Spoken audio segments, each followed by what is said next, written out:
মেজো কাকা কি হলো কি? চঞ্চলকে ফোনটা করো। উনি তো ফোন ধরছেন না মা, নিশ্চয়ই ব্যস্ত আছেন। আরে ব্যস্ত আছে বলে কি আমাদের পুজো আটকে থাকবে? ঘর সরো না আপনাদের, আমাদের পুজো হবে ওখানে। दादागिरी है क्या? हाँ, ये जमीन हम ही किनेছি नगद रोकड़ा দিয়ে। हाँ, এখানে সির্ফ আমার ভূমি পূজন হবে। हाँ, খবরদার বলছি, আমাদের জমি নিয়ে একদম অশান্তি করতে আসবেন না। যান এখান থেকে, নিজেদের ওই জাল কাগজ নিয়ে যান তো। আমাদেরও দেখুন, আমাদের কাছেও কাগজ আছে।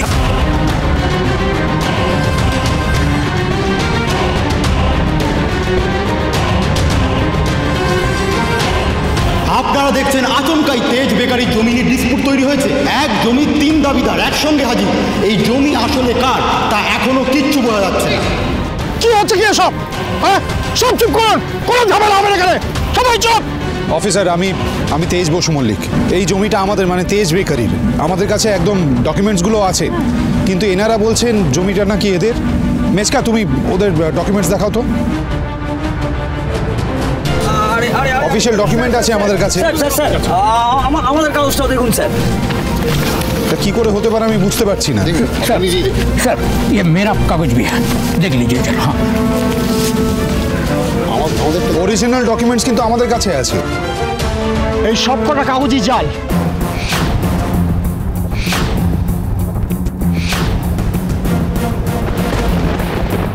এই জমি আপনাদের কারণ নয়। This is a disputed land.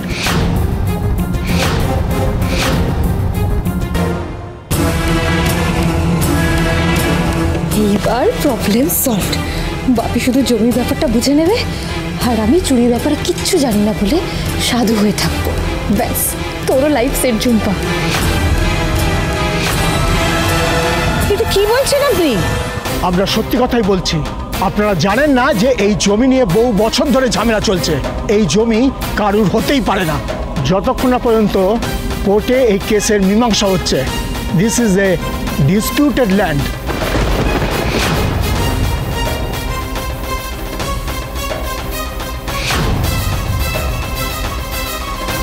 না না, এই জমি যে আমাদের, তার কাগজ তো আমাদের কাছে আছে।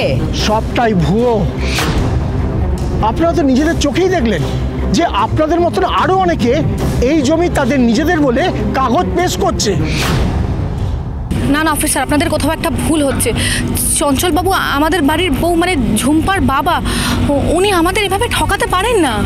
আমাদের তরফ থেকে কোনো ভুল নেই মিসেস বসু মল্লিক। ভুল কাদের এক্ষুনি বোঝা যাবে।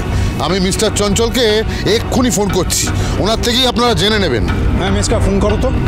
এই ভূমি পুজো করতে এসে এরকম হ্যারাসমেন্ট ভালো লাগছে না, ফোন করো এক্ষুনি। মেজো খোকা, আমি কথা বলবো ওনার সাথে। কি হলো, ফোন ধরলো না? না, নিশ্চয়ই ব্যস্ত আছেন। আমি আরেকবার ফোন করে দেখছি। ফোন ধরছেন না উনি? না, উনি ফোন ধরবেন না স্যার।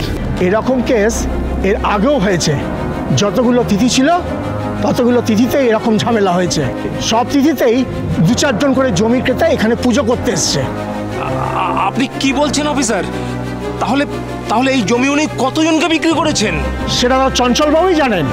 থানায় ওনার নামে ফ্রড কেসের রিপোর্ট জমা পড়েছে। পুলিশ ওনাকে খুঁজছে। তাছাড়া পাওনাদাররা ওনার পেছনে পড়ে আছে, আর উনি নিখোঁজ। হোয়াট? কি বলছেন আপনি? তার মানে উনি একই জমি অনেকজনকে বিক্রি করেছেন আর টাকা নিয়েছেন? ঠিক তাই, ফ্রড করেছেন। এই জমি নিয়ে কোর্টে কেস চলছে। এসব কোর্ট কাচারি না আমাকে দেখাবেন না। আমি এই জমি কিনেছি নগদ টাকা দিয়ে। যান এখান থেকে, আরে যান। আমরা পয়সা দিয়ে জমি। আপনারা সবাই চুপ করে যায়।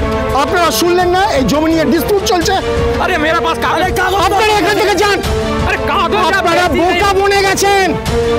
আপনারা এখান থেকে যান। কনস্টেবল, এদিকে দাও। ঠিক আছে, बोल रहा है हम आएंगे फिर से। মেজকা, তুমি না বলেছিলে এই জমির কাগজ তুমি নিজে চেক করেছো, উকিলকে দিয়ে চেক করিয়েছো? হ্যাঁ মানে মেজো খোকা, আদৌ তুমি কাগজ দেখেছিলে তো?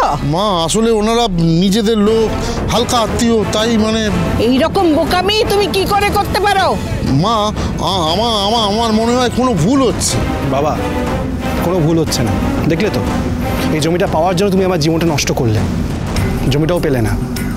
ওই ঝুম্পা আর ঝুম্পার বাবা তোমাকে ঠকিয়েছে, ঠিক যেমন করে ঝুম্পা আমার কাছ থেকে জোর করে সিঁদুর পরে আমাকে ঠকিয়েছিল।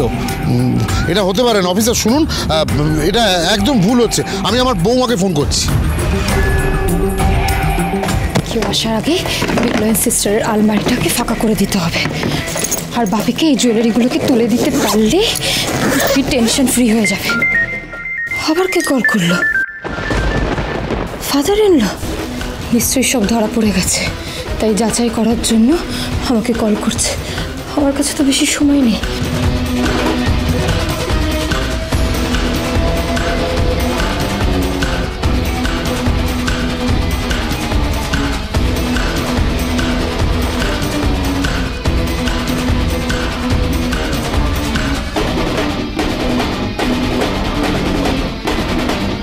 এখানে কেউ নেই, এই সুযোগেই বাড়ির থেকে বেরোতে হবে।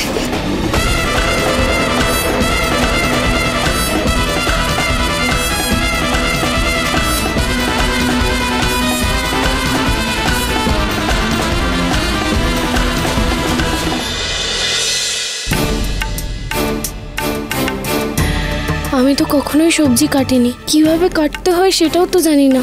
এবার আমি কি করব? আবার হাঁ করে তাকে ভাবতে বসে গেলে? জলদি জলদি এই সবজিগুলো কাটতে হবে না নাকি? হ্যাঁ হ্যাঁ বলছি মা, আজকে আমাকে কি কি কাটতে হবে? ও হ্যাঁ শোনো, তোমার শ্বশুরমশাই আর ঠাম্মি ওরা দুজন কিন্তু ভাত খায় না, ঠিক আছে? রুটি খায়। তাহলে আটাটা মেখে ফেলো, আর আলুর খোসা ছাড়িয়ে ওটা ভাজা করে নাও।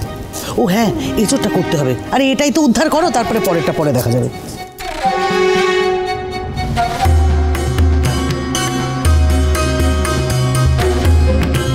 এটা কি দিয়ে কিভাবে কাটবো সেটাই তো বুঝতে পারছি না।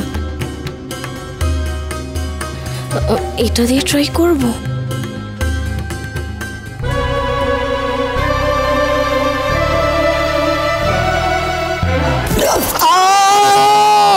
ওরে বাবা গো, মরে গেলাম গো, কি লাগলো গো? সরি মা, আমি বুঝতে পারিনি। আপনি উঠুন। আপনার লাগেনি তো? আপনি উঠুন, আপনি উঠুন। ও বাবা গো, সরি মা, আমি বুঝতে পারিনি মা। সরি মা, আপনি লাগেনি তো? মারধর করে আবার আমাকে জিজ্ঞেস করছো হ্যাঁ আমার লাগলো কিনা? হ্যাঁ, শাশুড়ি নির্যাতন করছো। ওরে বাবা গো, এ কি বউ নিয়ে আসলাম গো। আমি এসব করি না তো। সরি মা, আসলে আমি কি তুমি আসার পর এখানে কোন কাজের কাজটা করেছো শুনি? ওই দত্তগিন্নি এই এঁচোড়টা আমাদের বাড়িতে পাঠিয়েছিল খাওয়ার জন্য। আর তুমি এটাকে অস্ত্রের মতো ব্যবহার করলে। কি শোক পেলে তুমি? হ্যাঁ, এটার কত দাম তুমি জানো? হ্যাঁ, বাজারে গিয়ে জিজ্ঞেস করো কত দাম। এঁচোড় ছুঁড়ে মেরেছি, কি জল লেগেছে আমার।